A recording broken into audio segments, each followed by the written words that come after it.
सभी साथियों को लाल जोहार।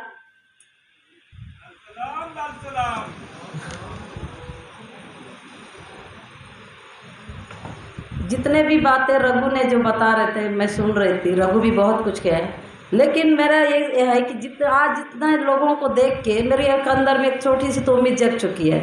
मतलब मैं हरगोपाल जी को भी देख रही हूँ, तो मेरे को ये लगता है कि अब हमको इसका बस्तर को लेके हमेशा हम बातें करते हैं और हम लोग आप लोग के बीच में बताते हैं, हर कोई बता रहा है, लेकिन आज तक उसका कोई सलूशन या कोई समाधान आखिर नहीं होता। तो ये सबसे बड़ा प्रॉब्लम है कि कब तक मरते रहें, कब तक ये होगा। अब इस बात को सबको समझने की ज़रूरत है, पूरे देश को हमको समझाने की ज़रूरत है आखिर लड़ाई किस चीज़ की। एक वर्ड बोला जा रहा है कि नक्सलवाद। तो मेरे को जो लगता है, मेरी जो अनुभव की लड़ाई पे मैं इतने साल से वहाँ लड़ रहे हैं, तो नक्सल एक अलग पॉइंट है और इसको नक्सल से जोड़ के कब तक वो लोग अत्याचार करते रहेंगे, कब तक गोली चलाते रहेंगे, कब तक महिलाओं के साथ बलात्कार करते रहेंगे, कब तक वहाँ की ज़मीनों को छीनते रहेंगे, ये कब तक। लेकिन उनके पास सरकार को बस एक छोटी सी बात आ गई है कि नक्सल नक्सल नक्सल। नक्सल का बहाना क्यों? नक्सल के बहाने से कब तक? जब देश आज़ाद हुआ, अंग्रेज की जो एक समय था, उस समय जब इतनी बड़ी देश आज़ाद, तो ये भी कोई बड़ी बात नहीं है या बातचीत की बात हो, कुछ भी हो, लेकिन सरकार के अंदर कोई नियत साफ नहीं है। सरकार को जरूरत है आदिवासी को खात्मा करना, नक्सल को जरूरत नहीं है कि आप आदिवासी को खात्मा करना। अगर ये बात हम बोलते हैं तो उनको लगता है कि सोनी छोड़ी सीधा नक्सल के समर्थन में। नक्सल भी एक इंसान से ही तो आया, आखिर बना कैसे नक्सल? आखिर बनाता कौन है? सरकार मजबूर क्यों कर रही है नक्सलवाद वहाँ बनने के लिए? अब जैसे मैं खुद का एक उदाहरण देती हूँ, मैं तो टीचर थी। टीचर होने के बाद मैं मतलब मेरे को जब अरेस्ट किए, जेल चले गए, और उसके बाद क्या कितना कुछ हुआ हमारे ऊपर, कितने अत्याचार, कितनी क्रूरता के साथ निवस्त्र मना, हमको कपड़े उतारना, करंट शॉट देना, उस जगह अंगों में पत्थरे डालना, ये क्यों? उसके बाद जब मेरे यहाँ जब मैं टीचर थी, 250 बच्चे थे। वो 250 बच्चे में से 50 बच्चे से सलवा जुर्म से पीड़ित थे। वो बच्चे ऐसे थे जो जंगलों में रहते थे, उनका घर नहीं था, कुछ नहीं था, ऐसा उनके ऊपर गोली चलाया गया, घरों को आग लगा दिया गया। तो उस स्थिति में बच्चे कहाँ रहेंगे? जंगलों में रहेंगे। जब हमको पता चला, मैं एक अपने ही एक आदिवासी समुदाय टीचर होने के नाते जब मुझे पता चला कि बच्चे अब जंगलों में रहना, उनको मैं 30-40 किलोमीटर जाके वापस लाई और उनको इतनी अच्छी शिक्षा देने की मैं कोशिश करी, और वो बच्चे बोले भी कि नहीं आप अब लेके जाओगे वापस, हम यहाँ घर आएंगे तो घर में कोई जगह नहीं रहेगा, हम कहाँ जाए। उन बच्चों का हमारा एक वादा था कि नहीं आपके हाथों में कलम होगा और आप आत्मनिर्भर बनाएंगे, अपने हक अधिकार के लिए आप लड़ोगे। एक करके हम लेके आए। जब मेरे अरेस्ट होने के बाद जब उस आश्रम में पुलिस इतनी गुंडागर्दी करके पूरी तोड़ फोड़ की, तो बच्चे तो ऑलरेडी ये सब चीज़ों को देख चुके थे, बच्चे बच गए। तो उसमें से आज भी रिकॉर्ड में जो मेरी जानकारी 30 बच्चे नक्सलवाद बन गए। क्यों बने? सरकार इसका जवाब देगा, क्यों बने 30 लोग नक्सलवाद? वो बच्चे को जब मैं जेल से आने के बाद मैं मिलती हूँ, तो उसमें से मेरा स्टूडेंट लोग वहाँ पर बंदूक पकड़ के खड़े हो और वो मुझसे सवाल करते हैं कि क्यों दीदी आप तो बोले थे ना कि हमारे हाथ में कलम होगा, लेकिन नहीं, हमारे हाथ में देखो बंदूक है। ये सरकार सिर्फ हमको बंदूक देगी, कभी हमको कलम नहीं देगी, कभी ऐसी शिक्षा नहीं देगी, ऐसे अस्पताल नहीं खोलेगी, ऐसे महिलाओं के लिए कोई सुरक्षा नहीं देगी। सरकार को कोई फर्क नहीं पड़ता हम आदिवासियों को मारने और, लेकिन ये लड़ाई किस चीज़ की, ये समझना सबसे ज़्यादा पॉइंट है। हम तो बोल रहे हैं कि कब से चिल्ला रहे हैं हमारे साथ आदिवासी साथ क्या हो रहा है, क्या हो रहा है, लेकिन बात है कि आखिर क्यों? तो वहाँ का जल जंगल जमीन को छीनना है, जब तक आदिवासी जिंदा रहेंगे वो नहीं देंगे। क्यों देंगे? वो जल जंगल जमीन उनकी है और वो हमारी है, तो उसको हमने बोले अपनी जान देंगे, अपनी हर तरह से महिलाओं के साथ जो अत्याचार हो रहा बोला वो सह लेंगे, लेकिन हम अपने पहाड़ों को नहीं दें।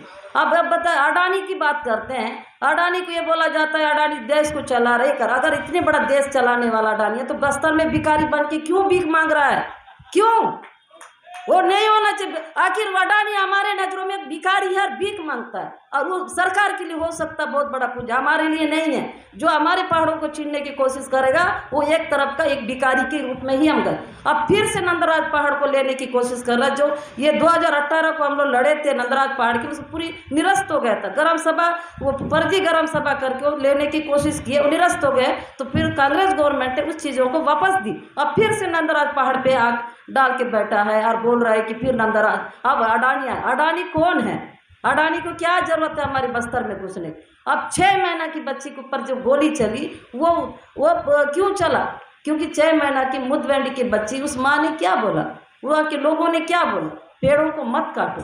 जो पेड़ पल रहे हैं, आम दे रहे हैं, इमली दे रहे हैं, मोआ दे रहे हैं, तो उनका जीवन यापन होता है। तो उस इस तरह से विनाश करके विकास की बात करते हैं, तो कैसे विकास की बात है? तो वो माँ तो ये रोकने आई थी ना, उस बच्ची को पाके ये बोलने आई थी कि नहीं ऐसा मत करो, हमारे पेड़ों को मत काटो, ये हमारा जीवन देता है। और उनके ऊपर गोली चला दी।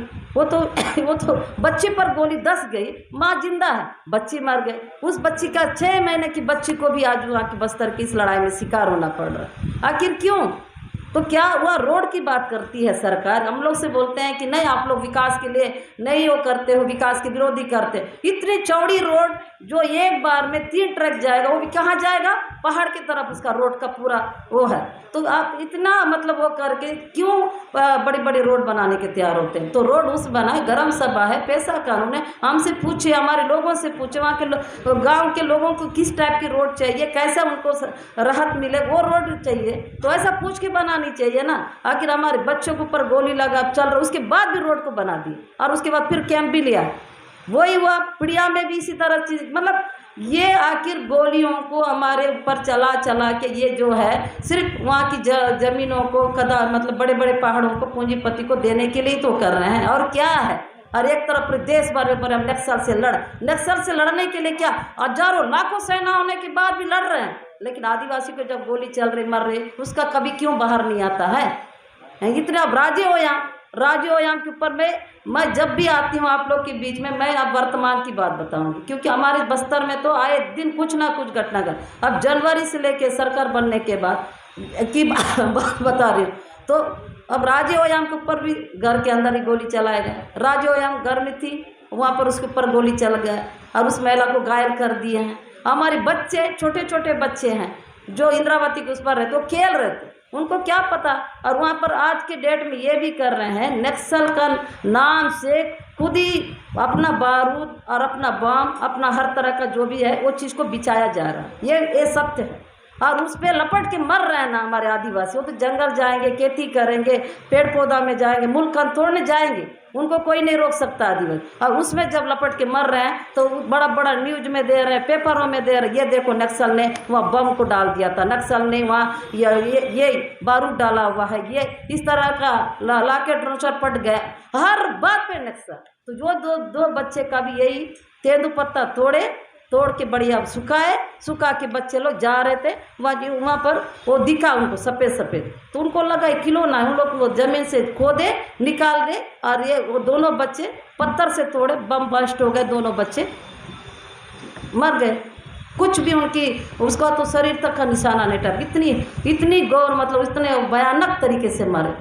तो अब एक नया रणनीति बस्तर में चल रहा है, मुदवेंडी, करचोली, या कभी इतने सालों से क्या वहाँ आदिवासी नहीं रहते थे, लेकिन उसमें कभी इससे पहले शिकायत नहीं आती थी कि वहाँ बारूद के ढेर में कोई बम फूट रहा है तो वो जल रहा है, लपेट रहा है, ऐसा कभी नहीं था। लेकिन अभी नया रूप आ रहा है कि वहाँ बोल रहे हैं कि नहीं, जहाँ भी जंगल से विस्फोट हो रहा है वो नक्सलवाद ने लगा। मेरा कहना है नक्सलवाद भी तो जंगल में रहता है, अपनी मौत क्यों चुनेगा वो क्यों लगा कि हुआ? ये सारा चीज़ पुलिस की एक नई रणनीति, सरकार की नई रणनीति है। जहां मुदवेंडी में आज तक का बम विस्फोट से कभी नहीं मरे, इतने सालों में नहीं मरे, लेकिन अभी 2-3 बार लोग वहाँ मर चुके हैं और अब पुलिस बोल रही है कि नहीं ये नक्सलवादी दबा। तो हम उनसे ये सवाल किए, सर ये बताओ इससे पहले इतने साल तक तो कभी तो नहीं, आपका कैंप लगाते ही यहाँ बारूद का ढेर बिछाना चालू कर दिए। हाँ आप तो यही बोलोगे हम ही लोग बिछाए, हाँ आप ही लोग तो बिछाए हैं, ये तो सच बोल रहे हैं ना। इससे पहले कभी मौत तो ऐसी नहीं हुई, या अभी क्यों मौत ऐसा हो रही, अभी क्यों बारूद के ढेर पे क्यों लोग मर रहे? मतलब बस्तर का आप देखा जाए तो बहुत खतरनाक तरीके से लोगों कर रहे हैं। और रही सवाल DRG बस्तर में जो बस्तर फाइट्स और दंतेश्वरी फाइट्स, ये सारी चीज़ों को एक गैंग बना दिया गया है। ये गैंग बना के पूरे आदिवासी लोग उसमें तो आदिवासियों को आपसी में लड़ाने का वो स्थिति बहुत बेहतरीन बना चुके हैं। अब वो लड़कों को भी हम समझा के थक गए, इतना ब्रांडवास कर दिया गया, वो कभी वो नहीं गए। वो तो हमको भी बोल देते मौका मिले मैडम कहीं ऐसी जगह में मिल जाए तो इतना 100,000 टुकड़ा करके आप लोग वो एक मास भी मतलब पता नहीं चले वो मेरे लड़के हैं। तो ये स्थिति हो गई क्योंकि उनको ब्रांडवाश कर दिया गया। जैसे आरएसएस में किया जाता स्वयं वैसी हमारे उन लड़कों के साथ हुआ। तो लड़कों के अंदर में दया, नाम, मानवता सब कुछ खत्म। लेकिन इसके जिम्मेदार कौन है? सरकार। अब सरकार, एसपी तो कोई आदिवासी नहीं है ना, एसडीपी तो कोई आदिवासी नहीं है ना, ताने वाला तो आदिवासी नहीं है ना, लेकिन बंदूक जो पकड़ के जा रहा है गांव में वो आदिवासी है, और वहाँ जो रह रहा है वो आदिवासी। अब दोनों के एक दूसरे से लड़ा रहे हैं। अब इस तरह की चीज़ें। और अभी वर्तमान में आप लोग सबको पता, कांकेर में 29 लोगों की मौत होती है। कांकेर में पूरी चारों तरफ घेर के जैसा भी हुआ उसको मुठभेड़ का नाम दिया। जो हमको जानकारी, हम भी गए थे उस जगह में, लेकिन वहाँ पर 12 या 13 लोगों को उसमें मारे, लेकिन 17 लोगों को नियति हत्या किया गया, पकड़ के लाया गया। लाने के बाद उसको वो ला के वो बीच जगह में मारे। तो तब वहाँ पर सीआरपीएफ कहता है, सीआरपीएफ कमांडेंट बोलता है हम गोली नहीं चलवाएंगे क्योंकि इनको जेल भेजो। और एसपी ऑर्डर देता है डीआरजी को, अरे उनको जिंदा मत रहो, तुमको इनाम चाहिए कि नहीं, तुम मार के ही लाओ। तो इनाम तो चाहिए, प्रमोशन भी चाहिए, तो उनको सारे को मार दिया गया। तो वो ऐसे वहाँ पर चल रहा है। और उसमें इनाम कितना हुआ? 1,90,00,000, 1,90,00,000 मतलब उस जगह में ऐसा कुछ डेटा आया है। तो 1,90,00,000 रुपये इस तरह की चीज़ें करेंगे तो वो लोग मारेंगे नहीं तो क्या करें। 1,90,00,000 वहाँ पुड़िया में 51 लाख, ऐसे ही करते हुए आज का डेटा हम लोग जो निकाल रहे हैं, सिर्फ मारने वाले को 3 से 4 करोड़ रुपये सरकार मतलब ये लोग ले चुके हैं। और सरेंडर वाले लोगों की बात करें, सरेंडर में भी उतना ही उनको इनाम दिया, मतलब रखा गया। सरेंडर गांव से ज़बरदस्ती ला रहे हैं, सरेंडर कर रहे हैं। हर सरेंडर के पीछे 2 लाख, 3 लाख, 4 लाख का इनाम। तो लगभग तो अभी तो जनवरी से लेकर अब तक तो अगर हम डेटा निकालेंगे, पूरी सूचना अधिकार से भी निकालें, लड़के भी निकालें, नए में 8-9 करोड़ रुपया ये लोग भुटक लिए। तो ये पैसे कहाँ से आता है? सरकार इस तरह से पैसे दे के किसी की जान की हत्या करने की पैसे दे रही है, तो कहाँ से हिंसा रुकेगी? कैसे होगा? और यह इसमें यह बता, जो मैं सच और जो चीज़ बता रही, नक्सल से क्या लेना देना है? सीधा पकड़े हैं तो जेल है ना, कोर्ट है ना, थाना है ना, तो लेके क्यों नहीं जाते हैं? क्यों नहीं उनको अंदर करते? पिड़िया में 13 लोगों को मार दिया गया। पिड़िया में यहाँ से हमारे हैदराबाद से साथी लोग भी घुसने की कोशिश किए, फिर उनको क्यों आने नहीं दिया? जहाँ सच होती है तो सरकार को नहीं डरना चाहिए, उनको आने देना चाहिए, जांच करने देना चाहिए। लेकिन डर से उनको रोका गया। सुकमा में बहुत कुछ कोशिश किए, जा नहीं पाए वो लोग। लेकिन पिड़िया में 12 लोग को मारे, जबकि वो लोग तेंदू पत्ते सुखा रहे थे, तेंदू पत्ते तोड़ रहे थे। सारे लोग अपना किसान लोग हैं, किसानी के हिसाब से अपना चल रहे थे। और उस जगह में चारों तरफ पुलिस ने घेर के उनके ऊपर गोली चलाए। और कुछ महिला बहन जो युवा एकदम लड़कियां हैं, वो लोग जाड़ में चढ़े थे, कुछ लोग जाड़ में जाड़ से ऐसा गोली मारे हैं जैसे एक फल गिरता है ना, वैसे लाश नीचे गिरने लगे। ये क्या है? और उसमें पिड़िया में एक ऊंगा वो बोलते हैं ऊंगा को मार दिए, ठीक, ऊंगा को मार दिए। इधर किसी और का डेड बॉडी, मैं ऊंगा से मिली है, वो ऊंगा बोलते हैं दीदी मैं मरा नहीं हूँ, मैं जिंदा हूँ। तू तो मर गया क्या? नहीं, वो पुलिस के रिकॉर्ड में मेरे को मर गया, लेकिन यहाँ तो तेरा 2 लाख का इनाम में दिखा रहा है। नहीं दीदी मैं मरा नहीं, 2 लाख का इनाम, ये मेरा चाचा लगता है। और वो अभी जिंदा है, वो अभी पिड़िया में जिंदा है, लेकिन उसके नाम से इनाम। हम ऊंगा को मारे करके दूसरे के लाश को डाल दिए और वो सो कर दिए। और ऊंगा मुझसे कहता है कि मैं जिंदा हूँ, लेकिन तू तो 2 लाख का इनाम, ये 2 लाख रुपये उनको मिले। और ऐसे ही उसी में केस है। और एक साथी है, उसका भी, उसको जोगा ऐसा कुछ ना, उसको भी मार दिए। वो 3 लाख का इनामी नहीं, 2 लाख का इनामी वो भी है। लेकिन उसको, उसी व्यक्ति को पुलिस पकड़ के उसी दिन की घटना में लाश डुला के ले गई। लेकिन पुलिस को ये नहीं पता कि जिसको मारा हुआ बड़ा उसको तुम लाश डुला के ले जा रहे हो और अभी जेल में है। तो वो 2 लाख का इनामी जब जेल गया तो 3 लाख का हुआ, एक व्यक्ति 5 लाख का इनाम, एक दिन के रिकॉर्ड। वो मार दिए करके 2 लाख, जबकि जिंदा है, वो जेल में है। और उसके बाद अब उसको मतलब जेल ले जाए 3 लाख, मतलब एक व्यक्ति मरता है तो 2 लाख, जेल जाता है 3 लाख। तो ये पैसे की वहाँ का है, इतनी भी उनके वो नहीं। लेकिन इसको चुनौती कैसे दें, इसको हम कैसे लड़ें, इसको कैसे हम वो करें? क्योंकि हमको अगर लड़ने का है उनसे, अगर बस्तर को बचाना है, बस्तर की चीज़ों की लड़नी है, आप सबकी ज़रूरत है, लेकिन एक सिस्टमेटिक ढंग से डेटा निकालना होगा, उनसे सवाल पूछना होगा। सरेंडर इतने लोगों को कर रहा है, ये जो पैसे आ रहे हैं, तो हमारा इसमें सवाल है, जब मरने के बाद उसको 5 लाख 10 लाख, तो क्या मरने से नहीं, जब उनको गोली नहीं चली उससे पहले उसका इनामी का कभी घोषणा क्यों नहीं किया गया? उनको करना चाहिए कि इतने लाख का इनामी है, इतने वारंट उन पे है, ये करके बोलना चाहिए। वो नहीं करते। एक सरपंच को भी बता देना चाहिए। सरपंच तक पता नहीं रहता, गांव का सरपंच को ही नहीं मालूम रहता है कि वो कितने लाख का इनामी है। जब मार देते हैं या सरेंडर करते हैं तब बोला जाता है कि वो नक्सली है। अब नक्सली को कैसे नक्सली, इस बात पे भी हम लड़ाई करते हैं कि आप कौन होते हो नक्सली बोले, कोर्ट तय करेगा हम नक्सली हैं या नहीं है। लेकिन इनकी जुबान में मीडिया भी यूँ चला देती है, मीडिया को जो बोलते हैं हम मीडिया वाले से भी लड़के देखते हैं। आप लोग नक्सलवाद क्यों बोलते हो? ये साबित हुआ है क्या? नक्सल पुलिस बोल रहा है कि उसको नक्सलवाद, तो आप लोग ने बोल दिया नक्सलवाद। ये नक्सलवाद नहीं है, कोर्ट तय करेगा, इसके ऊपर केस चलना चाहिए, तब तय होगा कि नक्सलवाद है या नहीं। लेकिन ऐसे मतलब इस तरह की चीज़ें हुआ। पिड़िया में 12 लोग को मार दिए, वो भी किसानी थे। और उसके बाद करचोली में भी 13 लोगों के ऊपर गोली चलाई गई। और यही जनवरी से लेके शुरुआत, करचोली में 13 लोगों के ऊपर गोली चली हुआ, जबकि वहाँ ऐसा कुछ नहीं करे। तो वहाँ भी हम गए थे। एक देवी देवता होता है, एक मतलब कुंजाम का कुटुंब का वहाँ देवी है, तो उसका पूजा करने के लिए सब लोग इकट्ठा हुए थे। पुलिस ने 4 बजे गई, जाके वो लोग तो पूजा करके वहीं थे, जगह पे थे, और अंधाधुंध फायरिंग करने से पूरे लोग जलियांवाला बाग, उस तरह से चीज़ें हुई थी वहाँ। सब लोग जंगलों में भाग रहे हैं, कोई पेड़ को चढ़ रहा है, कोई सुरंग में छुप रहा है, कोई पत्थर के पीछे नीचे, मतलब ऐसा वहाँ की हालत कर दिया गया।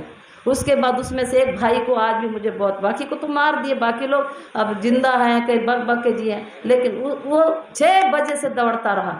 कभी जाड़ में चढ़ जाता था बचूंगा करके, फिर उधर से गोली का आवाज़ जाड़ से उतरता था, फिर कभी खाई में जाके छुप जाता था, फिर उधर से गोली चलने से खाई से निकल जाता था, कभी कोई गड्ढे में छुप के कोशिश करता था, फिर गोली चले तो वहाँ से भागता था, फिर कभी छोटे से जंगल में जा रहा, फिर गोली चले तो भागते भागते उसको अपना पानी का उसको मिला ना, खाना मिला ना, कुछ मिला। लास्ट 6 बजे भागते भागते ही खत्म हो गए, वो मर चुका। ये स्थिति, इतना क्यों क्रूरता, इतना क्यों देश को नहीं, मतलब कैसे? जैसे लक्के डूडी बोलते हैं ना, बलात्कार हर जगह होता है, लेकिन बस्तर का बलात्कार एक अलग अनोखा होता है। बलात्कार हम महिलाओं के साथ बहुत जगह होते मैंने सुना, लेकिन यहाँ का जो बलात्कार है वो सबसे अलग। लक्के डूडी, एक लक्के करके है थी, वो गांव में एक घर में थी, घर से उसको निकाल के ले गए। महिला लोग उसको चिल्ला रहे हैं, बोल रहे हैं मत ले जाओ, आप लोग को जेल ले जाना तो जेल ले जाओ, लेकिन इधर जंगल तरफ मत ले जाओ। क्यों ले जाए? महिलाओं को डंडा उंडा से बरसाए, बंदूक के नोकों से मारपीट किए, लक्के को ले गए, ज़्यादा दूर भी नहीं ले गए। उनकी पूरी चीखने की, चिल्लाने की आवाज़ आ रही थी, और उसके बाद तब तक बलात्कार किए जब तक उसका सांस नहीं गई। उसके बाद उसका सांस जहाँ पर आवाज़ देना बंद की, वहीं पर उन लोगों ने छोड़ दिया, और जिल्ली में फेंक करके उसी गांव की ओर तरफ से उसको लक्के को लेके आए। जब दंतेवाड़ा अस्पताल में जाए, मेरे को तो बता चुके थे उन पर गोली नहीं चली, वहाँ हमारी लड़ाई हुई, तो बोलता है नहीं बलात्कार कुछ नहीं हुआ, आप कभी भी आरोप लगाते। मैं बोली पूरा बॉडी खोलो, इस बॉडी को खोल के देखिए बलात्कार हुआ या नहीं हुआ। अब कैसे पता चलेगा? पता चलेगा पहले खोलो तो। उनको ये नहीं पता था कि हम लोग लड़ते लड़ते इतना अनुभव हो गया, कहाँ तक सवाल उठा सकते हैं। तब बॉडी खोले, तब बताओ एक भी निशान नहीं है इस लक्के में गोली का, तो इसको मारे कैसे? बताओ ना, सबकी हालत खराब। लेकिन वही होता, हम कितनी भी सच को साबित भी कर देंगे ना, तो ये है कि हम वो केस नहीं बन। तो तब मैं बोली एक भी गोली का निशान नहीं है, ना शरीर में नहीं है, ना माथे पे नहीं है, जा। लेकिन उसका जो जांग था उसमें एक, अभी भी मेरे पास वीडियो भी है, फोटो भी है उसका, उसके जांघों को पता नहीं क्या चीज़ से, कुल्हाड़ी से उसकी मांस को निकाले या फिर कोई चक्कू से मांस निकाले, और बाकी उसके गुप्तन एकदम बहुत सूजा हुआ, दोनों जांग एकदम चिपक गए था, जो अलग करने से नहीं हुआ। मतलब इस हद तक बलात्कार करना, ये एक ही कहानी नहीं है, मतलब एक उदाहरण दे रही ये। इसीलिए हम बस्तर की महिलाएं अब यही बोलते हैं, हमारे साथ बलात्कार मत करो, जितना गोली चलाना चला, मरने को तैयार है, हम मरने को तैयार, लेकिन गोली मत, बलात्कार को भी तैयार। क्योंकि बलात्कार भी अगर कोई भाग रहा है, ठाग में गोली मार के उसको साथ क्या हम महिलाएं हैं तो हमको ये सजा पहले देना चाहिए क्या? अगर हम पुरुष होते तो क्या तुम सिर्फ गोली चलाते? तो ये स्थिति वहाँ पे है। तो ऐसी स्थिति में क्या करें? जब सरेंडर करने के लिए लोगों को पकड़े जाता है तो ऐसा हम लोग टेबल के ऊपर पैर रख के एक सवाल पूछते हैं वहाँ पर अधिकारी लोग, एसपी सारे। देखो 3 ऑप्शन दे रहे हैं बोलते, एक जेल, पहला तो सरेंडर करो, दूसरा जेल, तीसरा मौत। तीनों में से क्या चुनोगे बताओ? तो मौत तो कोई भी नहीं चुनेगा, जीना तो हर व्यक्ति को चाहे। तो उसमें से 2 ऑप्शन रहता है, जेल या सरेंडर। तो जब मजबूरी होती है तो सरेंडर बोलते हैं, तो ठीक है बोलते हैं। इतना मजबूर किया जाता है फिर सरेंडर करते हैं। कुछ लोगों को लगता है कि नहीं हम सरेंडर नहीं कर तो जेल चले जाते हैं, ये स्थिति। लेकिन महिलाओं के लिए 4, सरेंडर, जेल, मौत और बलात्कार, ये 4 चीज़ के तैयार रहे। या तो बलात्कार करेंगे, या फिर मौत देंगे, या तो जेल, या फिर सरेंडर।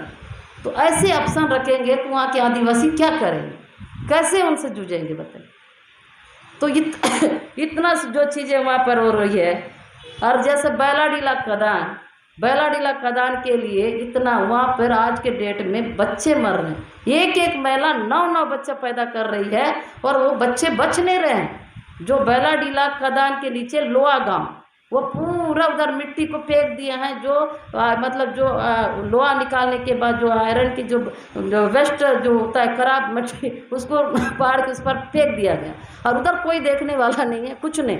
तो उसका जहरीला पानी पी रहे हैं। महिलाओं का 3-3 ग्राम खून है और महिलाएं बच्चे लोगों को बचा नहीं पा रहे। तो मैं महिलाओं को बोली इतने बच्चे क्यों पैदा करते हो?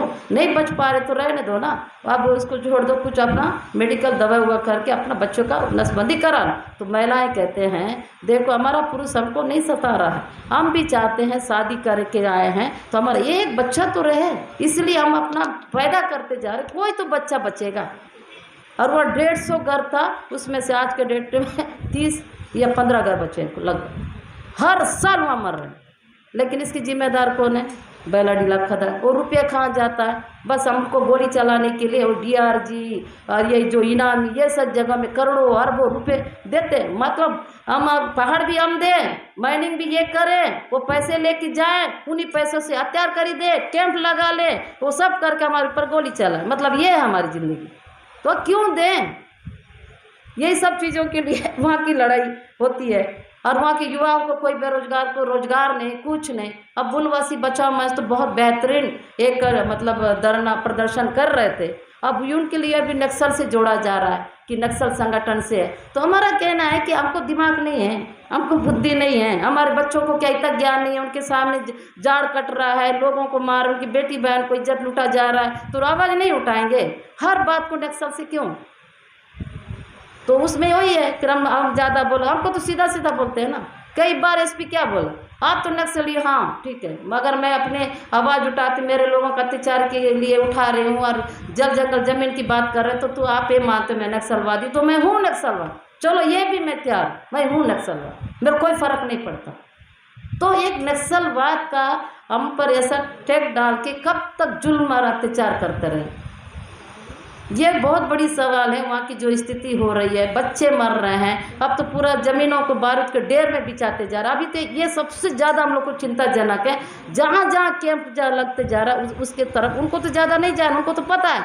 और वो पूरा पहाड़ों में, जंगलों में पूरा, अब जब मुआ बीनने जा रहे हैं तो बारूद में लपट के मर रहे हैं, आम बीनने जा रहे हैं, लकड़ी तोड़ने जा रहे हैं, पत्ता तोड़ रहे हैं, फिर वो पूरा नक्सल की बात किया जा रहा है। जबकि ये नक्सल का नहीं है, ये रणनीति, ये पुलिस प्रशासन का। अब ताकि आदिवासी पहाड़ों में ना जाए, कहीं मत जाए, तब उन पहाड़ों में नहीं जाएंगे डर से, तो रोड जल्दी बन जाएगी, माइनिंग खुदाना चालू हो जाएगा, फिर माइनिंग वहाँ से निकाला जाएगा।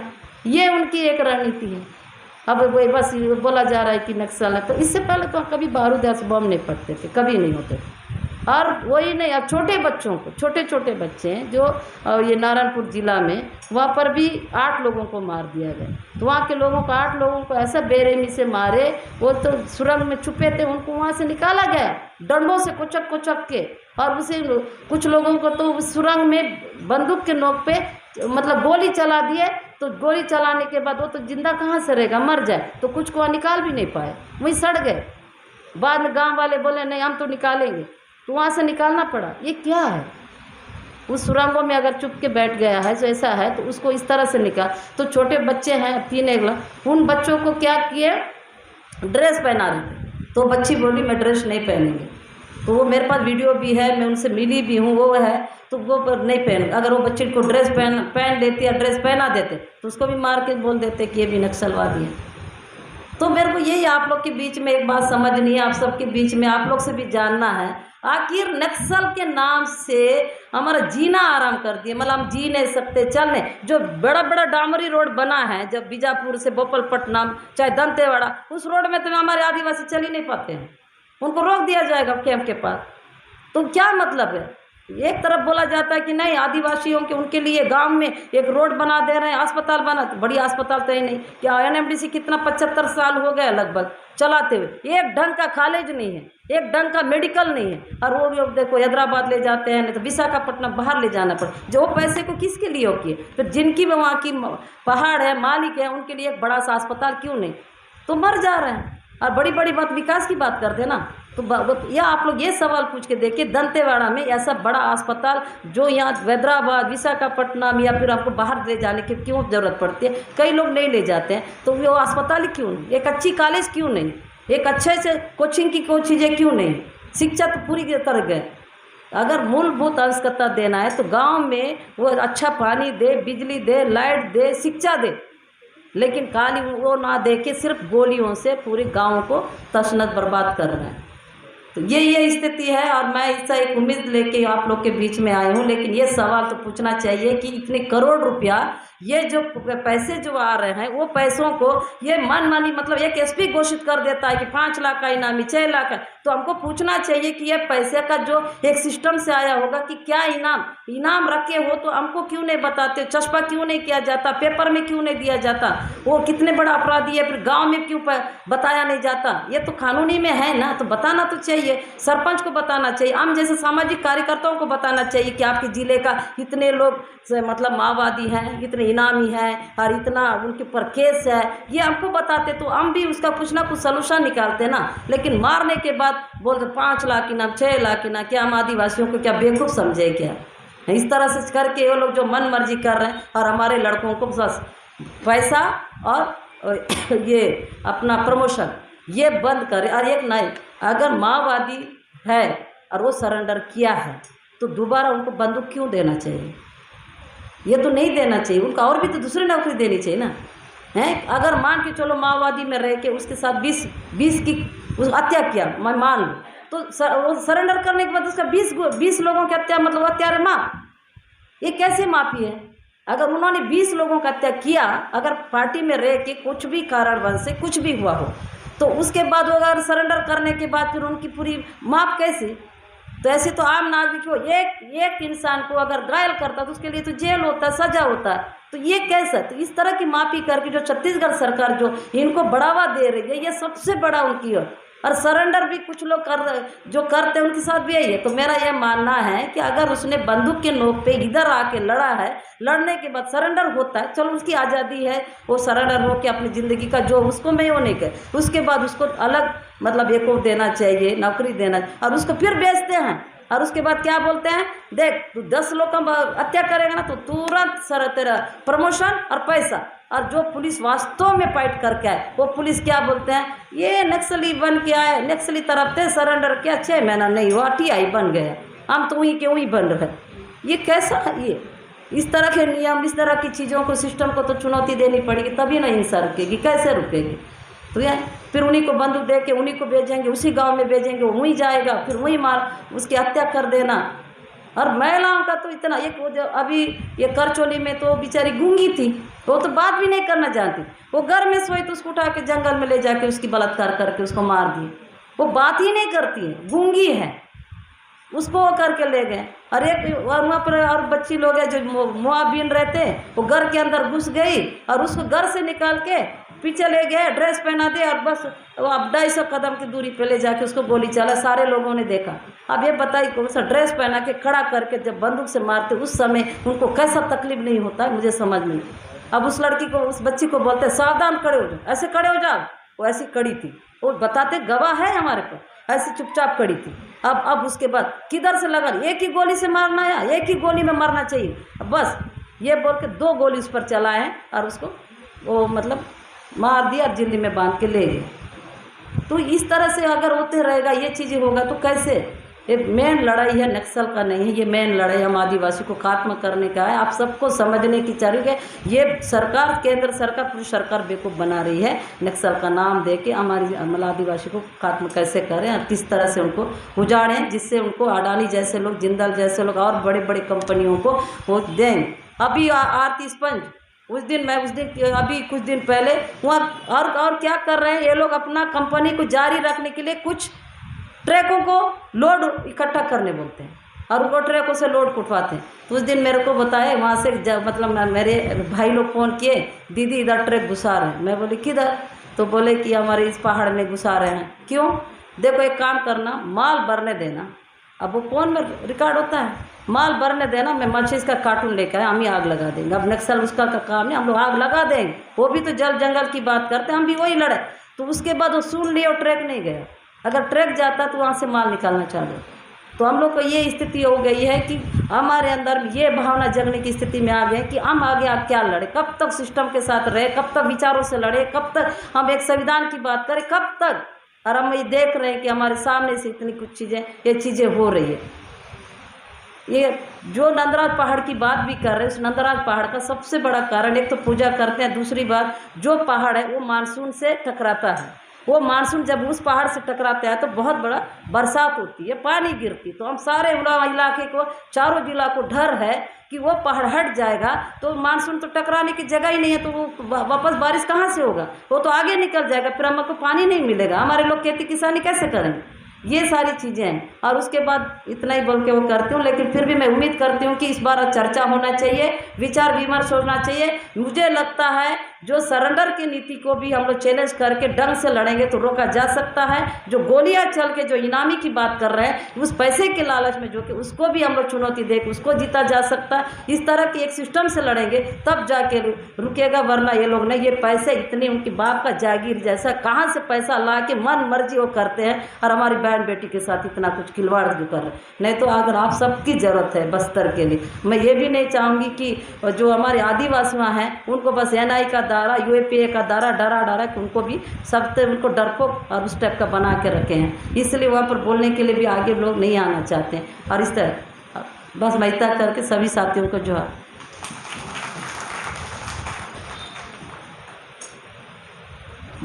उस सेमिनार का संदेश देने का